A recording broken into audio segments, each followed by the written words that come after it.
7:08 a.m. Sabayang mapapanood sa official Facebook page at YouTube channel ng Radyo Magazine at National Commission of Senior Citizens. 2:00 na, Golden Heart na. Mga ka-Golden Heart, nagbabalik ang programang May Puso at Malasakit para sa Seniors. Ito ang Golden Heart, Puso para sa Seniors, Season 2, hatid sa inyo ng National Commission of Senior Citizens. Sa mga ka-Golden Heart natin na nakasubaybay ngayong hapon, pakipusuan ang ating live streaming sa Radyo Magazine, 12:78 a.m. at NCSC Philippines Facebook page. Maaari din kayong mag-iwan ng mensahe sa comment section ng ating Facebook Live. Ako si Mercy Gutierrez, ang Chairperson at Chief Executive Officer ng National Commission of Senior Citizens. Makakasama ninyo ako sa buong Season 2 ng Golden Heart, Puso para sa Seniors.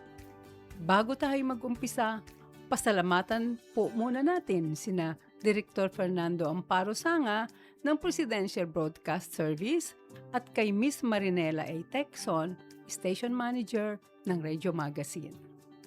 Sa panahon ngayon, mga ka-Golden Heart, hindi lingid sa atin ang patuloy na pagtaas ng presyo ng mga bilihin.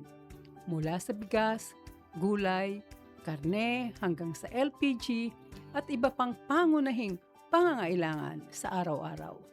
Kaya naman, para sa ating mga senior citizens, napakahalaga na alam natin ang mga benepisyong nakalaan para sa atin. For sure ay narinig na ninyo ang 20% discount at VAT exemption. Pero alam po ba ninyo na may dagdag pang tulong na ipinapatupad ang gobyerno para sa pagpili ng mga pangunahing bilihin o tinatawag na basic necessities at prime commodities. Aminin natin, mga ka-Golden Heart, may mga pagkakataon talaga na nalilito pa rin tayo kung ano ba talaga ang sakop ng mga discounts at paano kung tumanggi ang isang establishment na magbigay ng diskwento. Ano ba ang dapat gawin? Para sa ating mga anak at caregivers, mahalaga rin na alam ninyo ito para matulungan na inyong mga mahal sa buhay na ma-avail ang kanilang karapatan. At para mas malinawan tayo sa usaping ito, samahan ninyo kami sa makabuluhang talakayan ngayong hapon kasama ang mga kinatawan mula sa Department of Trade and Industry o DTI na sina Miss Emma A. Panopio, Division Chief, Consumer Advocacy Division, at Miss Shirley R. Vasquez, Senior Trade Industry Development Specialist. Magandang hapon at welcome sa ating programang Golden Heart, Puso para sa Seniors. Miss, dalawang ating panahin. So ang tanungan natin, kung sino ang pwedeng sumagot sa ating mga tanong, si Miss Emma or si Chief Emma or si Miss Shirley. So, matagal na kayo sa DTI pareho, no? So, alam na ang mga kasagutan sa ating mga itatanong para sa kaalaman ng ating mga ka-Golden Heart, ang mga senior citizens. Bilang panimula nitong ating tanungan, ano ba ang mandato ng DTI? Lalo na para sa mga vulnerable sectors tulad ng senior citizens. Sino pwedeng sumagot sa atin? Chief, Emma. Magandang hapon po, Chair Mercy at sa mga nakikinig po sa inyong programa. Ang DTI po kasi, meron po siyang mandate mo under po sa Republic Act 1994 o yung Expanded Senior Citizens Act of 2010. Doon po sa particular na provision, yung Section 4J, sinasabi niya na to the extent possible po, ang gobyerno po ay magbibigay ng special discounts in special programs sa mga senior citizens on their purchase of basic commodities. Pero po subject po ito sa guidelines na issue ng DTI at ang DA po. So because of that po, the DTI, the DA, and the DOE came up with an administrative order po, no, detailing po kung ano po yung mga basic necessities and prime commodities Mhm. na subject po sa 5% discount Mhm. without VAT po.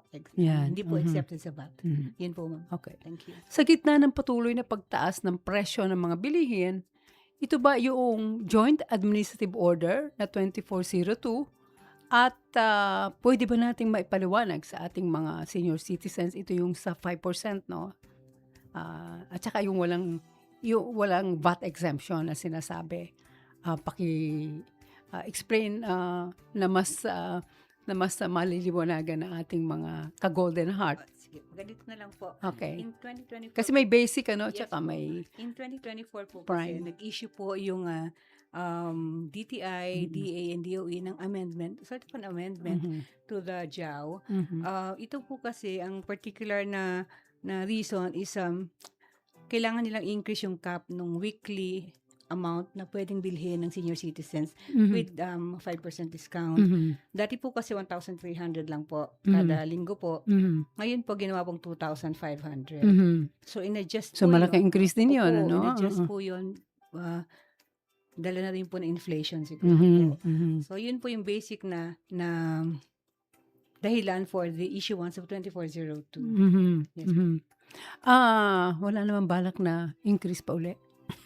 Meron naman pong provision kasi dun sa JAO po, ma'am, Okay. that every 5 years po, the implementing agency Magkakaroon ng pagbabago. i-review po if Okay. responsive So pa kailan po. yung next na yun ng 2024 po yung last month. Oo, so mga After after 5 5 years years po. pa. No. So diyan muna tayo.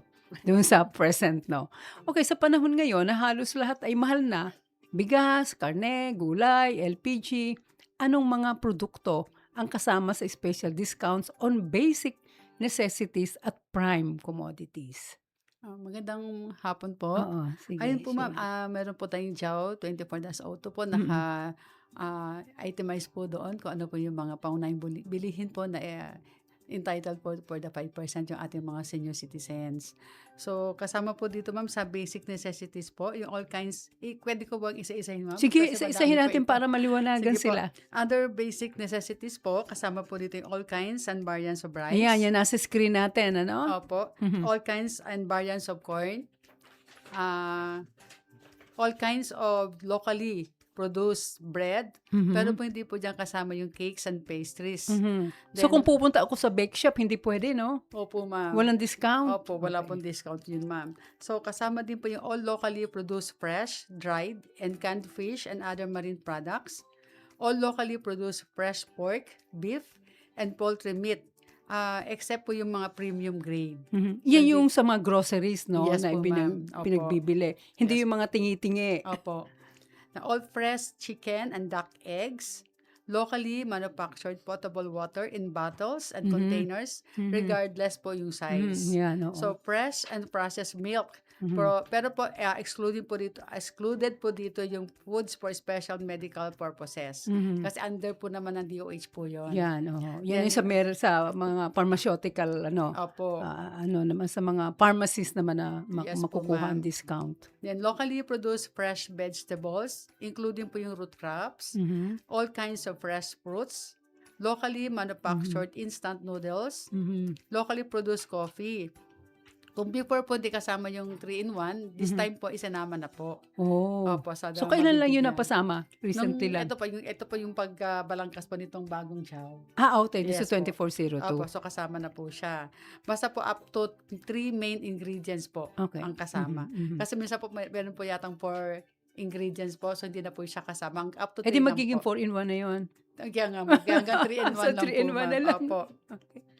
Then, all kinds of sugar, pero hindi po kasama yung artificial sweeteners. Mhm. Cooking oil, only coconut oil, palm oil, soybean oil, Mhm. canola oil, and vegetable oil. Mhm. O iodized salt, locally manufactured in laundry and detergent soap, Mhm. locally produced firewood, locally manufactured charcoal, Mhm. all kinds of candles, pero Mhm. exempted po dito yung mga decorative and scented. Mhm. Tapos household liquefied petroleum gas, ito po yung Mhm. LPG natin, with a net content of not more than 11 Mhm. kilograms. Mhm. Tapos po meron po ditong ano po no na may guidelines po si DOE na only once every 5 months na lang siya pwedeng bilhin ng mga senior po.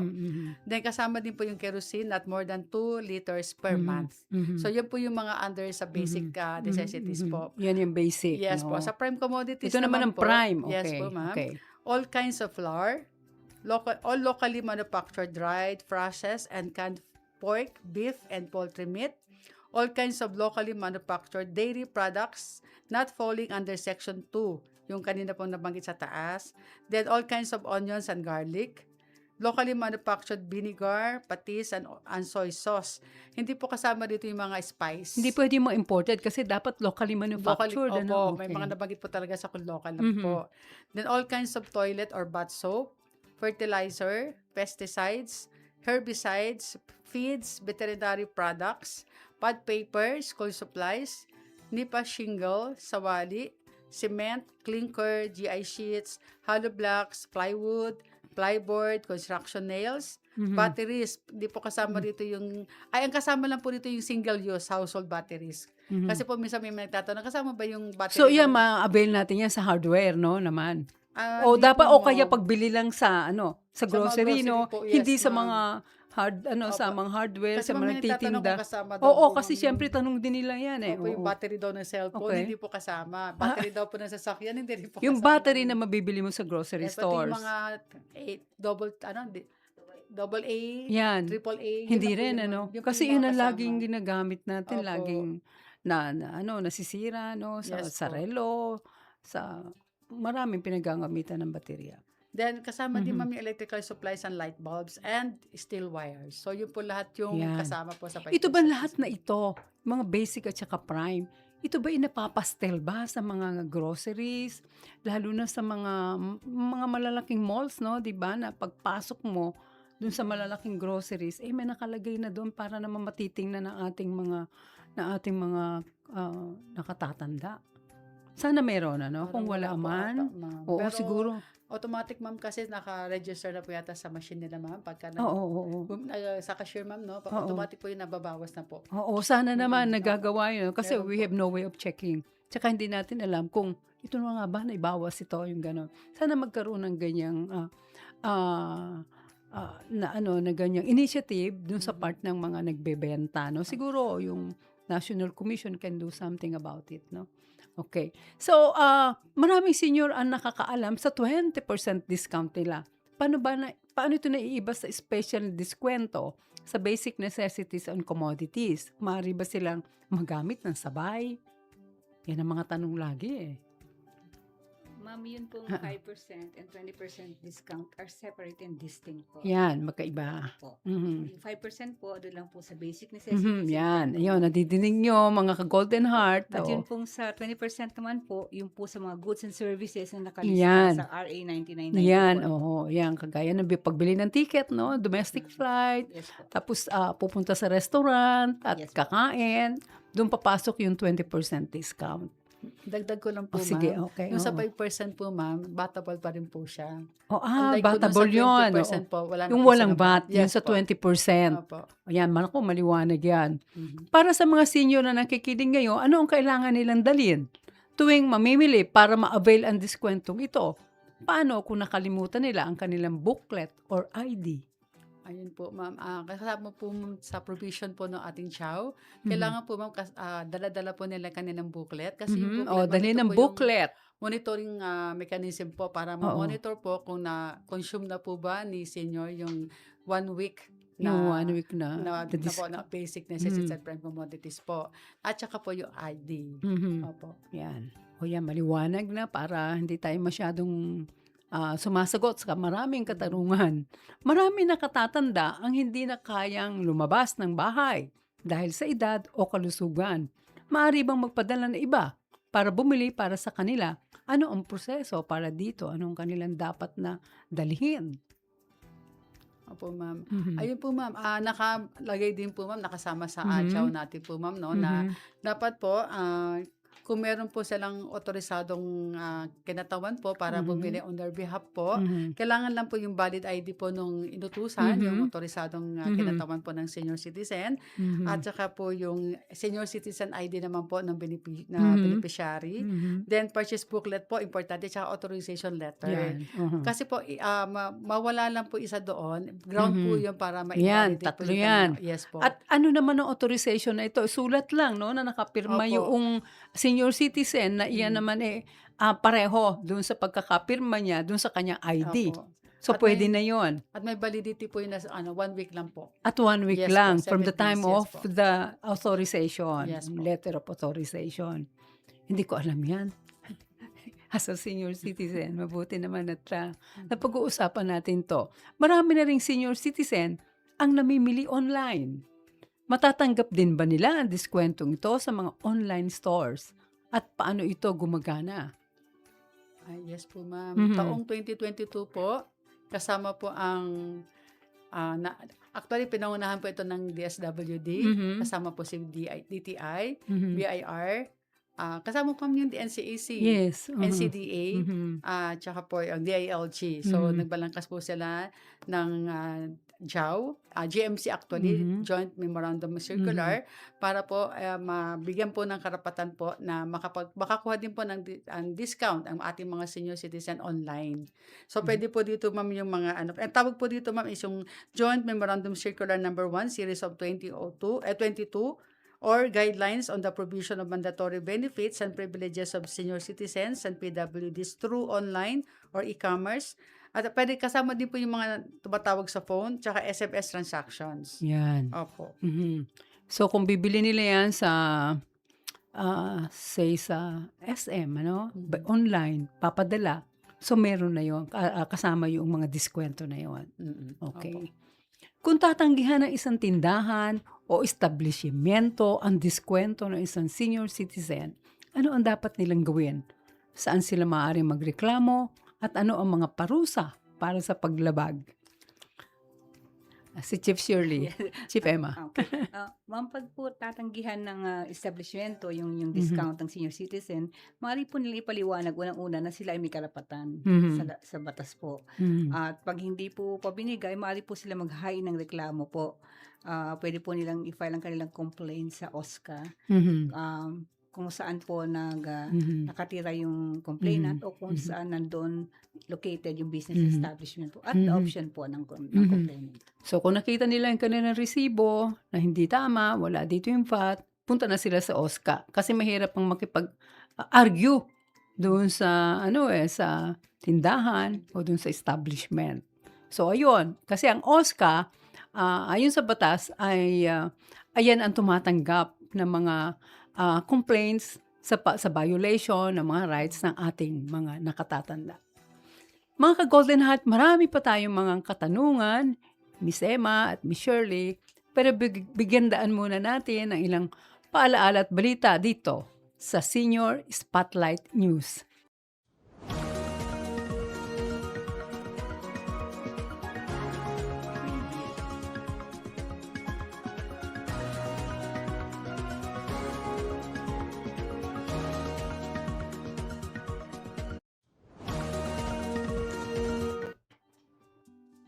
Nagkaisa ang National Commission of Senior Citizens at ang Commission on Human Rights sa idinaos na national consultation noong April 29 at 30, 2026 kaugnay ng pagbuo ng international treaty para sa karapatan ng mga older persons. Sa naturang konsultasyon, napag-usapan natin ang mahahalagang karapatan na dapat maisama sa kasunduan. Kabilang dito ang social protection, karapatang makapagtrabaho kahit lampas na sa retirement age at karapatang makapagtatag ng sariling organisasyon. Tinalakay rin ang mga issue tulad ng ageism, labor rights at karapatan sa isang healthy environment. Binigyan din ang pangangailangan na matukoy ang kahulugan ng older persons, pati na ang konsepto ng pagtanda at intergenerational solidarity. Hindi lamang dapat nakatuon sa mga estado ang obligasyon, kundi pati sa mga pamilya at komunidad sa pagprotekta sa mga nakatatanda. Habang naghahanda ang Intergovernmental Working Group na magpulong sa Geneva, Switzerland ngayong taon, layunin ng Pilipinas na maisulong ang pangangailangan ng mga Pilipinong senior citizens sa bububuing legally binding instrument. Buo ang suporta ng NCSC at umaasa tayo na sa pamamagitan ng pagkakaisa at koordinasyon, masisiguro natin ang isang makatarungan at inklusibong kasunduan para sa lahat ng nakatatanda sa buong mundo. Para sa iba pang balita, tuloy-tuloy pa rin ang ating pamamahagi ng 10,000 cash gift para sa ating mga milestone agers na 80, 85, 90, 95 at 100,000 naman para sa ating mga centenarians o 100 years old. Para sa update sa first quarter ECA cash gift distribution, ang total grantees na natin as of April 30, 2026 ay 73,178 at may total amount na 768,410,000. Ang breakdown ay makikita ninyo sa inyong mga screen. Nagpapalaala po muli tayo sa 4 to 6 months bago inyong birthday. Mag-apply na po sa inyong mga OSCA at kompletuhin ang mga basic requirements na makikita ninyo sa inyong screens. Ipinapaalam namin na ang mga kababayan nating milestone agers abroad ay kabilang din sa mga nakatatanggap ng cash gift sa ilalim ng ECA or Expanded Centenarians Act. Makipag-ugnayan lamang kayo sa ating embahada o konsulado o di kaya naman sa Commission on Filipinos Overseas o CFO. Ipinapadala ng komisyon ang kanilang cash gift sa pamamagitan ng bank transfer. Nais lamang po din namin ibabatid sa publiko ng NCSC Central Office ay lilipat na sa bagong opisina nito simula Mayo 11, 2026. Pareho lang naman na building po ito pero bumaba lang tayo sa 20th floor ng The Upper Class Tower sa Quezon Avenue, Corner Scout Reyes, Barangay Paligsahan, District 4, Quezon City. Maraming salamat sa inyong patuloy na kooperasyon, mga ka-Golden Heart. Para sa inyong katanungan sa mga programa ng NCSC, maaari makipag-ugnayan sa pinakamalapit na NCSC Regional Office sa inyong lugar. Makikita nyo sa inyong mga screen ang contact information ng aming 16 na regional offices sa buong bansa. Bisitahin din ang NCSC website at i-follow at i-like ang NCSC official Facebook page at TikTok at NCSC Philippines. Mag-subscribe na rin kayo sa aming official YouTube account. Kayo ay nakatutok pa rin sa Golden Heart, puso para sa seniors, at kasama pa rin natin mula sa DTI, sina Miss Emma Panopio at Miss Shirley Vasquez. Bilang pagpapatuloy ng ating talakayan, gustong malaman ng ating mga Golden Heart, may mga uri ba ng tindahan na hindi obligadong ibigay ang diskwento? Parang nasabi ko na din kanina ng konti yan. Ma'am, under po sa ating JAW 2402, yun pong mga establishments po na nakarehistro po sa DTI, doon sa aming tinatawag namin Bambi Act of 2010, sila po ay hindi obligado magbigay ng 5% special 5% discount.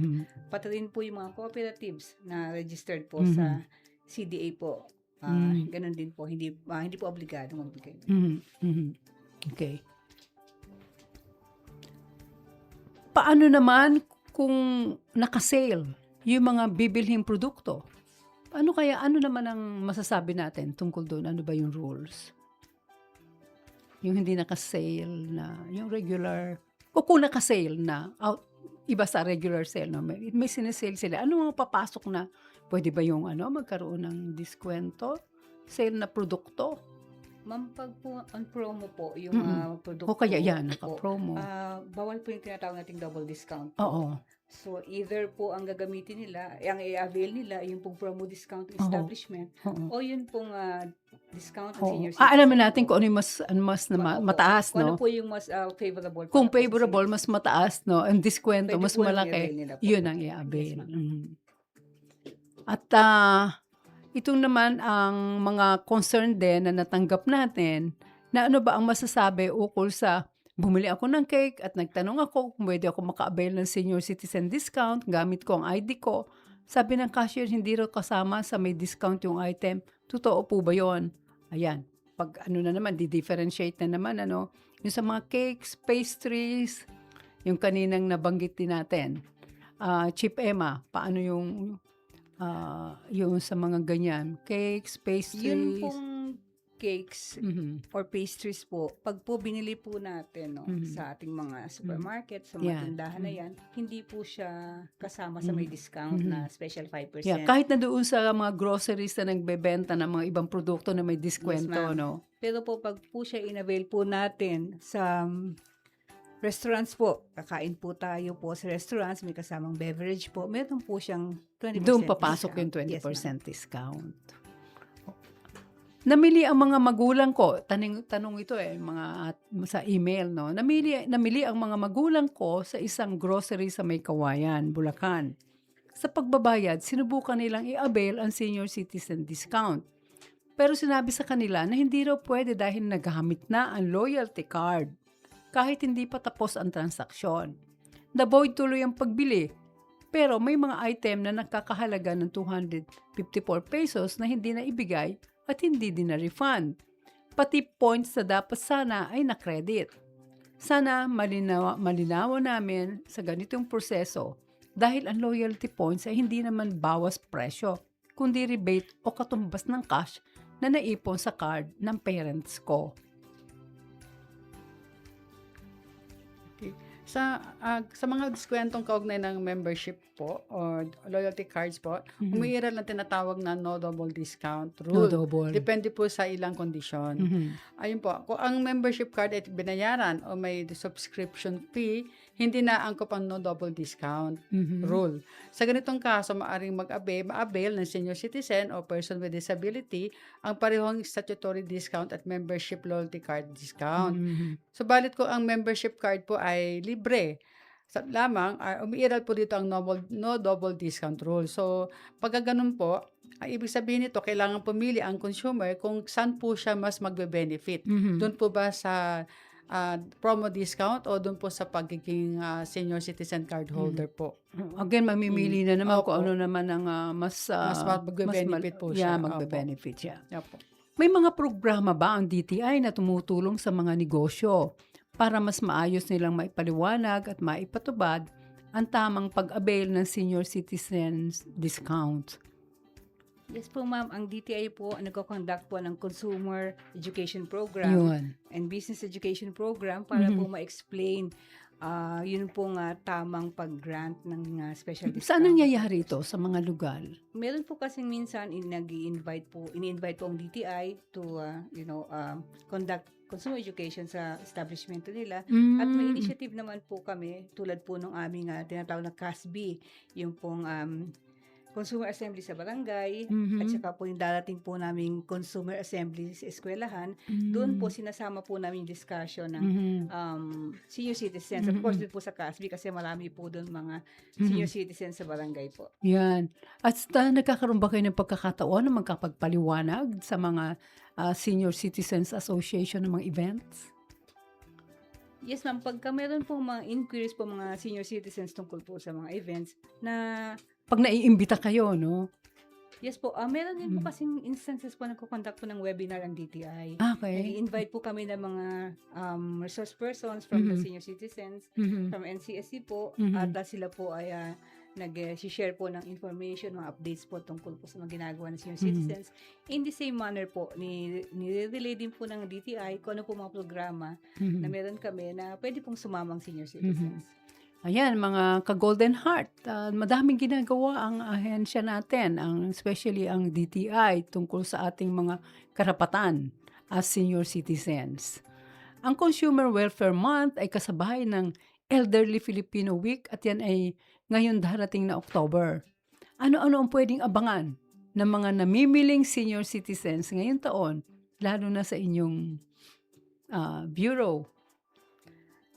Pag po Consumer Welfare Month po, ang amin pong mga activities po ay para po intended po to increase awareness po sa rights and responsibilities po Yan. ng mga consumers. Na yan ang kailangan natin mga Opo, senior ma'am. citizens. Kasama po ang mga senior citizens dun po. Yun. So, yan pong pinapalawig namin tuwing Consumer Welfare Month. Awareness campaign, Yes no? po, ma'am. At saka po, hindi lang po sa rights and responsibilities, pati po iba pong mga consumer protection laws na dapat nilang malaman. Yan. Oo. And ma'am, aside from that po, meron kaming activities po intended also to, increase yung kanilang health and well-being po. Meron po kami minsan mga activities po na para din po ma-supportahan yung kanilang kalusugan or mga mental activities po. Oh, yan. Nako, salamat sa inyo. Para sa lahat ng ating mga senior citizens na nakikinig ngayon, saan sila maaaring humingi ng karagdagang impormasyon tungkol sa diskwentong ito? Meron bang website o ang DTI or meron kayong hotline? Paano sila makahingi ng more information, makakuha ng information about Kung may mga karagdagang katanungan po ang ating mga senior citizen o paglilinaw po dun sa CHOW 24-02, maaari po silang dumulog sa aming tanggapan sa 7791-3150 or 49. Ayun po. Pwede rin po silang lumapit sa Office of the Senior Citizens Affairs. Opo. Oo. Sana ang ating OSCAI alam lahat ito, no? Umaasa tayo na alam nila kung paano nilang sagutin ang mga tanong ng ating mga senior citizens dahil sila yung naandyan sa mga komunidad, sa barangay, kasi naandyan yan sa mayor's office, sa ating mga cities and municipalities. Kaya magtanong lang kayo. Baka meron pa kayong huling mensahe na lang para sa ating mga ka-Golden Heart. Una muna si Chip Emma. Gusto lang po namin ipalating din po na yun pong ating application ng senior citizens, special discount sa senior citizens po, hindi lamang po DTI ang nag-implement niyan. Meron din pong DA at saka DOE po. So, yung mga particular concerns po na ang may jurisdiction po ay ang DA at ang DOE po, maaari pong dumiretso po sa kanila kanyang mga inquiries po. Gusto lang po namin malaman ninyo na marami pong basic necessities and prime commodities na entitled kayo sa 5% discount. Hindi lamang po nasa jurisdiction ng DTI po. At pati Department of Agriculture din. DA po at saka DOE, ma'am. Si Miss Shirley. Ay, opo. Ano masabi mo? Ayun po, kung meron pa po kayong karagdagan, pwede po kayong sumulat sa amin, sa DTI, sa CPAB at dti.gov.ph po. So, sumasagot po kami doon ng mga inquiries, clarifications po regarding po sa inyong mga karapatan. Maraming salamat, Miss Emma Panopio, Division Chief, CPAB, Consumer Advocacy Division, at Miss Shirley Vasquez, Senior Trade Industry Development Specialist. Sana maimbita namin kayo muli at sana din maimbita namin kayo pagka meron kami mga events sa komisyon. Ngayon naman, muli nating tunghayan at silipin ang Senior Citizen Center sa Los Baños, Laguna na mag-iisang taon na mula nang maitayo noong May 28, 2025. Sa pamamagitan ng municipal government na Los Baños at provincial government Laguna na isakatuparan ang pagtatayo ng center. Sa pamamagitan ng isang bago at modernong pasilidad na ilapit po natin ang mga senior citizens sa kanilang lugar ang mga programa at serbisyo ng iba't ibang ahensya ng pamahalaan at nagkaroon din sila ng lugar kung saan pwedeng maglibang, mag-relax at makihalubilo kasama na po dyan ang tsismisan. Alamin po natin na ilan sa ino-offer ng Los Baños Senior Citizen Center. Balita ko may pamassage at therapy room pa sila. Panoorin po natin.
Heart natin dyan sa Laguna. Bisitahin po ninyo ang inyong Senior Citizen Center na located sa Roda Subdivision, Anos, Los Baños, Laguna. Sa mga ka-Golden Heart, maraming salamat po sa ating mga panauhin mula sa Department of Trade and Industry sa pagbibigay linaw sa napakahalagang paksa na ating tinalakay. Sa ating mga mahal na senior citizens, huwag po kayong mag-atubiling sulitin ang inyong mga benepisyo o pribilehiyo. At sa mga kaanak at caregivers sa mga older persons, malaking tulong ang inyong gabay para masigurong napapakinabangan ng ating mga nakatatanda ang mga benepisyo para sa kanila. Maraming salamat din sa mga tumutok sa atin ngayong hapon. Magkwentuhan at samahan niyo muli kami sa Golden Heart, Puso para sa Seniors. Dito lang sa Radyo Magazine every Friday, alas 2 hanggang alas 3 ng hapon para sa iba pang mahalagang usapin at talakayan. Ito po ang inyong lingkod, Mercy Gutierrez, ang Chairperson at Chief Executive Officer ng National Commission of Senior Citizens. Nagpapalaala na sa tamang impormasyon, may boses at karapatan ang lahat ng older persons. Magandang araw, mga ka-Golden Heart!